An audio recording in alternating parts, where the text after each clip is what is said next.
अध्याय 1 कुरुक्षेत्र के युद्ध स्थल में सैन्य निरीक्षण।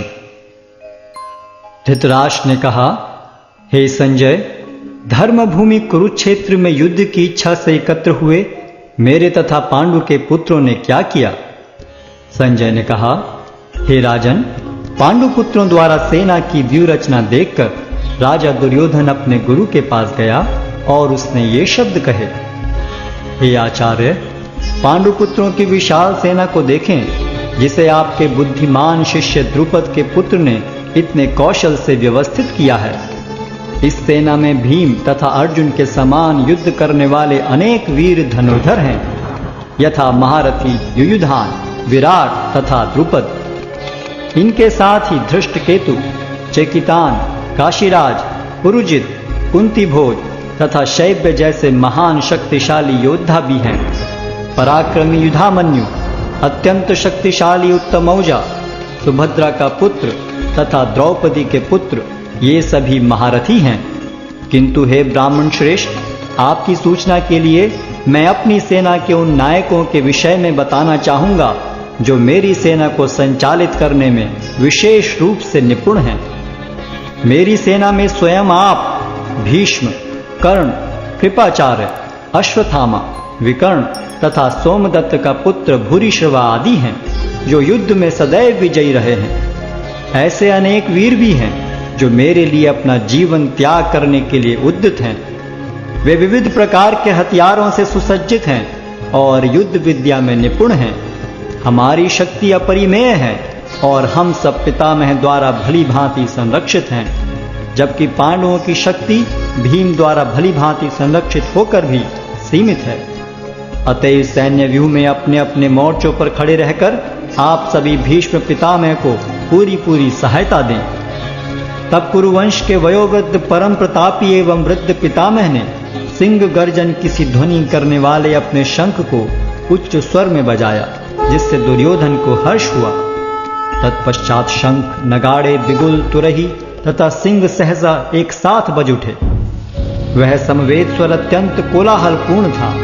दूसरी ओर से श्वेत घोड़ों द्वारा खींचे जाने वाले विशाल रथ पर आसीन कृष्ण तथा अर्जुन ने अपने अपने दिव्य शंख बजाए। भगवान कृष्ण ने अपना पांचजन्य शंख बजाया, अर्जुन ने देवदत्त शंख तथा अति भौजी एवं अति मानवीय कार्य करने वाले भीम ने पौंड्र नामक भयंकर शंख बजाया। हे राजन, कुंती पुत्र राजा युधिष्ठिर ने अपना अनंत विजय नामक शंख बजाया तथा नकुल और सहदेव ने सुघोष एवं मणिपुष्पक शंख बजाए।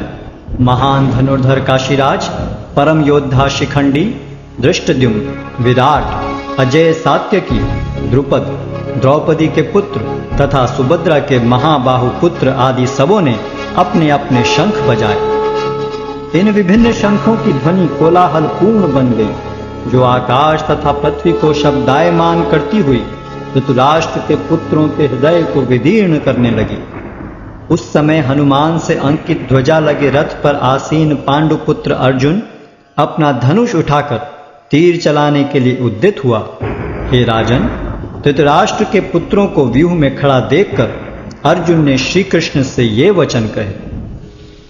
अर्जुन ने कहा, हे अच्युत, कृपा करके मेरा रथ दोनों सेनाओं के बीच ले चलें, जिससे मैं यहाँ उपस्थित युद्ध की अभिलाषा रखने वालों को और शस्त्रों की इस महान परीक्षा में जिनसे मुझे संघर्ष करना है उन्हें देख सकूं। मुझे उन लोगों को देखने दीजिए जो यहाँ पर धृतराष्ट्र के दुर्बुद्धि पुत्र दुर्योधन को प्रसन्न करने की इच्छा से लड़ने के लिए आए हुए हैं। संजय ने कहा, हे भरतवंशी, अर्जुन द्वारा इस प्रकार संबोधित किए जाने पर भगवान कृष्ण ने दोनों दलों के बीच में उस उत्तम रथ को लाकर खड़ा कर दिया। भीष्म, द्रोण तथा विश्व भर के अन्य समस्त राजाओं के सामने भगवान ने कहा कि हे पार्थ, यहाँ पर एकत्र सारे कुरुओं को देखो। अर्जुन ने वहां पर दोनों पक्षों की सेनाओं के मध्य में अपने चाचा ताऊओं, पितामहों, गुरुओं, मामाओं, भाइयों, पुत्रों, पौत्रों, मित्रों, ससुरों और शुभ चिंतकों को भी देखा। जब कुंती पुत्र अर्जुन ने मित्रों तथा संबंधियों की इन विभिन्न श्रेणियों को देखा तो वह करुणा से अभिभूत हो गया और इस प्रकार बोला। अर्जुन ने कहा, हे कृष्ण, इस प्रकार युद्ध की इच्छा रखने वाले अपने मित्रों तथा संबंधियों को अपने समक्ष उपस्थित देखकर मेरे शरीर के अंग कांप रहे हैं और मेरा मुख सूखा जा रहा है। मेरा सारा शरीर कांप रहा है, मेरे रोंगटे खड़े हो रहे हैं, मेरा गांडीव धनुष मेरे हाथ से सरक रहा है और मेरी त्वचा जल रही है। मैं यहाँ अब और अधिक खड़ा रहने में असमर्थ हूँ। मैं अपने को भूल रहा हूँ और मेरा सिर चकरा रहा है। हे कृष्ण, मुझे तो केवल अमंगल के कारण दिख रहे हैं। हे कृष्ण, इस युद्ध में अपने ही स्वजनों का वध करने से न तो मुझे कोई अच्छाई दिखती है और न मैं उससे किसी प्रकार की विजय, राज्य या सुख की इच्छा रखता हूं। हे गोविंद, हमें राज्य, सुख अथवा इस जीवन से क्या लाभ, क्योंकि जिन सारे लोगों के लिए हम उन्हें चाहते हैं वे ही इस युद्ध भूमि में खड़े हैं। हे मधुसूदन, जब गुरुजन, पितृगण, पुत्रगण, पितामह, मामा, ससुर, पौत्रगण, साले तथा अन्य सारे संबंधी अपना अपना धन एवं प्राण देने के लिए तत्पर हैं और मेरे समक्ष खड़े हैं, तो फिर मैं इन सब को क्यों मारना चाहूंगा, भले ही वे मुझे क्यों न मार डालें। हे जीवों के पालक, मैं इन सबों से लड़ने को तैयार नहीं, भले ही बदले में मुझे तीनों लोग क्यों ना मिलते हों। इस पृथ्वी की तो बात ही छोड़ दें। भला धृतराष्ट्र के पुत्रों को मारकर हमें कौन सी प्रसन्नता मिलेगी। यदि हम ऐसे आतताइयों का वध करते हैं तो हम पर पाप चढ़ेगा। अतः यह उचित नहीं होगा कि हम धृतराष्ट्र के पुत्रों तथा उनके मित्रों का वध करें। हे लक्ष्मीपति कृष्ण, इससे हमें क्या लाभ होगा और अपने ही कुटुंबियों को मारकर हम किस प्रकार सुखी हो सकते हैं। हे जनार्दन, यद्यपि लोक से अभिभूत चित्त वाले ये लोग अपने परिवार को मारने या अपने मित्रों से द्रोह करने में कोई दोष नहीं देखते, किंतु हम लोग जो परिवार के विनष्ट करने में अपराध देख सकते हैं, ऐसे पाप कर्मों में क्यों प्रवृत्त हों। कुल का नाश होने पर सनातन कुल परंपरा नष्ट हो जाती है और इस तरह शेष कुल भी अधर्म में प्रवृत्त हो जाता है।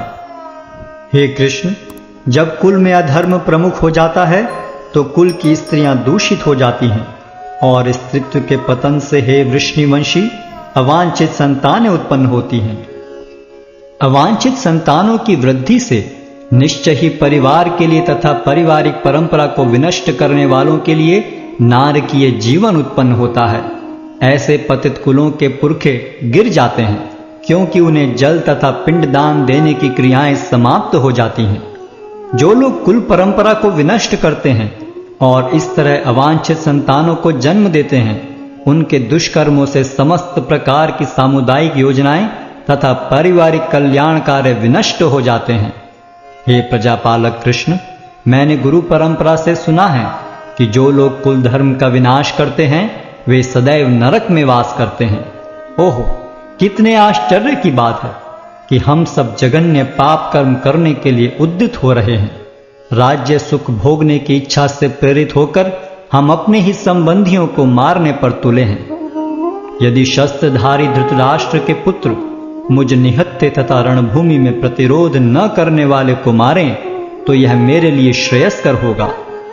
संजय ने कहा, युद्ध भूमि में इस प्रकार कहकर अर्जुन ने अपना धनुष तथा बाण एक ओर रख दिया और शोक संतप्त चित्त से रथ के आसन पर बैठ गया।